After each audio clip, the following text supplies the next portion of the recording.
नमस्कार शेतकरी बांधवांनो, मी विजय मंचुलू पुन्हा एकदा तुमचं सन्स बायो ऑर्गॅनिक ह्या कंपनीच्या सेंद्रिय शेती अभियानामध्ये स्वागत करतो। आज दिनांक 18 एप्रिल 2025 रोजी आपण वांगदरी या गावामध्ये आलोत, रेणापूर तालुका लातूर जिल्हा।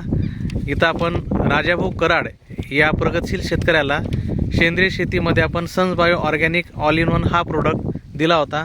तर त्यांनाच विचारूया हा प्रोडक्ट वापरून त्यांना काय फायदा झाला आणि सध्या किती मालाचा त्यांनी तोडा करतात। सर नमस्कार, तुमचं नाव सांगा पूर्ण। राजकुमार बापराव कराड, हां कंपोस्ट वांगदरी, जिल्हा लातूर, रेणापूर। सर हा प्रोडक्ट तुम्हाला कोण दिला होता?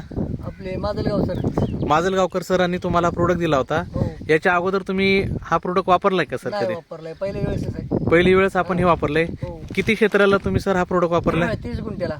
30 गुंठ्याला हा वापरलेला आहे। हा आपला ककडीचा पूर्ण प्लॉट आहे, 30 गुंठे। हो, किती महिने झाले सर ही लागवड करून? महिना झाला ना, अजून महिना झाले समजा। 1 महिना जवळपास झालेला आहे। चालू झाले आता, समजा दुसरा तोडा चालू झाला आहे। बरं, आता हा आपण माल तोडलेला आहे सगळा। हो, माल सर्व एकसारखा कवळा हम्म. आणि लुसुसी दिसत आहे। तुम्हाला काय बदल जाणवला सर?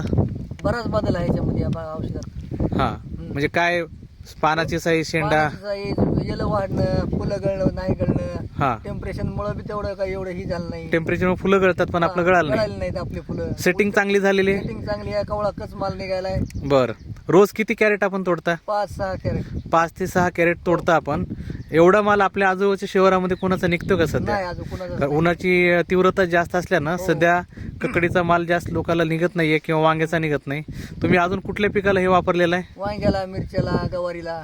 बरं, सगळ्या पिकाला चांगला रिझल्ट आहे? हो, सगळ्याला चांगला रेट आहे। तिथं पण चांगलं तोडा आहे? हो, चांगला आहे। चालेल। आता हा माल आपण काढलेला आहे, हा, तुम्ही हे प्रोडक्ट वापरल्यानंतर समाधानी आहेत का? हो, समाधानी आहे। इतर शेतकऱ्यांनी हे वापरावं? बिनधास्त वापराव। मुलाखत दिल्याबद्दल धन्यवाद।